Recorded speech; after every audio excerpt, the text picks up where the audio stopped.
À terça-feira, como é habitual, contamos com o comentário de Jorge Neto, advogado. Hoje vamos fazer a antevisão de 2013. Bom dia, Jorge Neto. Antes de mais, um bom ano.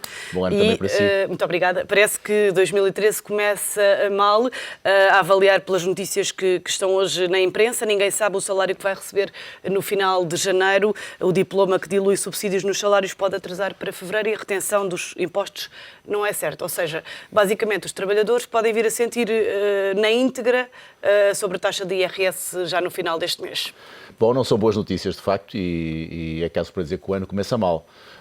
Devia, de facto, haver mais planeamento, mais programação do ponto de vista, enfim, da execução destas medidas. Elas são fundamentais para cumprir os objetivos orçamentais a que o Governo se propôs e logo no início do mês de janeiro, quando era necessário, de facto, mais apoio e mais planeamento, mais programação, enfim, para as empresas poderem cumprir esse desidrato e essa imposição legal, verificamos que esta atrapalhada se verifica, o que de facto não é bom sinal.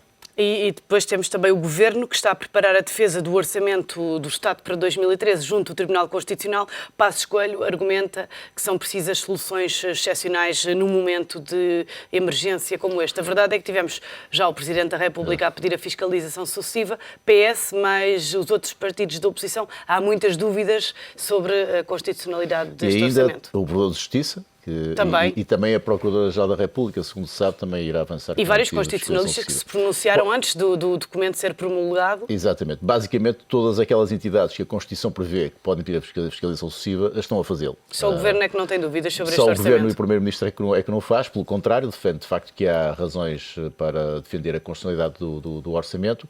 Penso que o argumento invocado por Passos Coelho é um argumento um pouco frouxo, porque a emergência nacional, sabemos que estamos numa emergência nacional, mas não é só de agora, ela vem do passado e não está, enfim, definido claramente que estas são as únicas medidas possíveis. E poderá haver outras medidas que sejam conformes à Constituição ou que não suscitem dúvidas de constitucionalidade, que possam, de facto, também dar guarida às soluções que são necessárias numa situação difícil como aquela que Portugal atravessa. Portanto, penso que este não é um argumento de peso, não é um argumento significativo que seja levado em consideração pelo Tribunal Constitucional. Estamos todos a aguardar o que é que daqui vai resultar. O que penso que é fundamental neste momento, face aos pedidos de fiscalização que foram anunciados, que haja uma pronúncia rápida e célere da parte do Tribunal Constitucional. Essa é que é a questão central, a meu ver. Quais são os grandes desafios que o Governo vai ter pela frente este ano? Tem que cortar 4 mil milhões de euros em despesa. Se o Tribunal Constitucional decidir que algum destes pontos é inconstitucional, o Governo vai ter mais uma dor de cabeça, com certeza. Tem enormes desafios. Eu gostava desde logo de centrar que, enfim, a primeira questão é o enquadramento internacional e, sobretudo, a situação da Europa. Eu acho que a questão da União Europeia e da evolução do euro, da crise do euro, da dívida soberana, é fundamental também para condicionar, positivo ou negativamente, a situação em Portugal. E esse é um dado, a vertente externa é um dado fundamental para a evolução, enfim, da situação interna e para a evolução da economia portuguesa. Até do ponto de vista das exportações, porque se houver de facto uma recuperação e um crescimento na Europa, seguramente que o setor exportador nacional também irá beneficiar. E, portanto, esta é a primeira dúvida, a primeira incógnita que se coloca no horizonte e relativamente à qual, enfim, qualquer deriva, positiva ou negativa, tem influência imediata no país. Do ponto de vista interno, há muitas dificuldades, de facto, no horizonte. Desde logo a execuibilidade orçamental, que eu próprio ponho em dúvida. Acho que há, de facto, excessivo otimismo relativamente às receitas e relativamente à despesa. Porventura, aquilo que foi anunciado não se vai concretizar. A própria redução de 4 mil milhões de euros na despesa pública, segundo as últimas notícias, será pensada este ano, mas será executada apenas em 2014. Mas já começa a haver aqui algum deslizamento relativamente àquele que era o calendário do Governo. Mas há também, sobretudo, um problema muito dramático, que é o problema social, do flagelo do desemprego. As pessoas que estão hoje a viver quase no limiar da pobreza ou até mesmo da miséria, a explosão social que isso pode, de facto, determinar algures, enfim, dentro de 3 ou 4 meses. Já vamos ter em março. Essas, a meu ver, são as grandes ameaças que o Governo sofre ao longo deste ano, que obviamente vão ter reflexo também no interior do próprio Governo, na sua popularidade e na sua credibilidade. Não nos esqueçamos que no final do ano temos as autárquicas. Penso que as autárquicas vão ser um sinal, um barómetro, enfim, do desconforto e da incomodidade das pessoas relativamente à dureza das medidas adotadas pelo Governo, e vamos ver, efetivamente, se a solidez do Governo é bastante insuficiente para aguentar o impacto de tantos reveses que efetivamente vai sofrer ao longo do ano. Acha que Passos Coelho perdeu o país quando a 7 de setembro anunciou as alterações à TSU? Não sei se perdeu o país, mas que perdeu boa parte da sua credibilidade, perdeu. Enfim, ela já tinha começado a esboroar a credibilidade que tinha granjeado quando começou a desdizer várias medidas, ou começou a tomar medidas absolutamente contrárias à que tinha anunciado em campanha eleitoral. Eu penso que, do ponto de vista político, isso é imperdoável, embora seja, infelizmente, um hábito de alguns políticos portugueses, e não só. Mas, sobretudo, com a questão da taxa social única e com aquele zigue-zague, enfim, relativamente à adoção da medida, à sua bondade e depois, imediatamente a seguir, à sua substituição, acho que, efetivamente, o descrédito se acentuou. Dizer que perdeu o país, eu penso que, porventura, ainda é cedo para dizê-lo. Acho que, de facto, há um divórcio grande entre o Governo e o país, isso é indiscutível.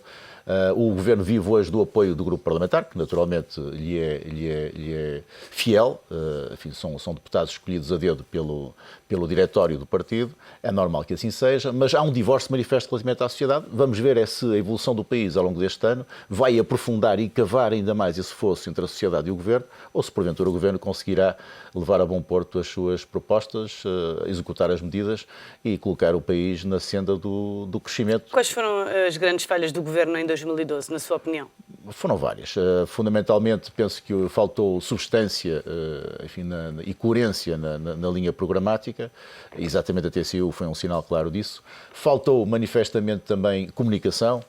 A comunicação foi extremamente deficiente da parte do Governo. Faltou coordenação política. Vimos, de facto, um ministro a dizer uma coisa e um outro ministro a dizer exatamente o contrário. Até o próprio primeiro-ministro a dizer algo e o ministro da Educação, como vimos, a dado passo relativamente à questão da educação, a dizer exatamente o contrário que tinha dito o primeiro-ministro. Portanto, há inúmeras deficiências, enfim, do ponto de vista da ação deste Governo, que, ao meu ver, tem desde logo, enfim, uma primeira razão de ser, que é o facto de, porventura, as pessoas com mais qualidade, mais qualificadas, não estarem representadas, não estarem no Governo. E, portanto, acho que há alguns ministros que, efetivamente, não têm a necessária qualidade para exercerem as funções governativas.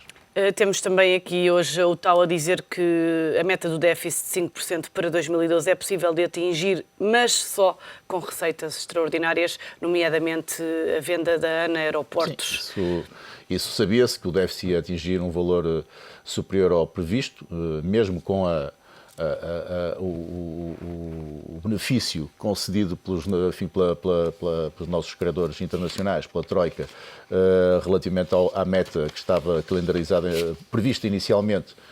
Mesmo com esse benefício, o déficit não iria ser cumprido, ele ficaria nos 5,7 ou 5,8. Hoje sabe-se que, ou pelo menos presume-se que será cumprido, mas sobretudo devido à venda da ANA, particularmente à entrada de um determinado valor adicional dessa mesma concessão, que o Governo programou no projeto de concessão da ANA, com o objetivo claro de obter uma receita extraordinária que fosse contabilizada em 2012 e, portanto, vai ao encontro das expectativas que foram criadas e que agora o TAO, a Unidade Técnica de Apoio ao Orçamento que existe na Assembleia e que apoia os deputados, veio confirmar.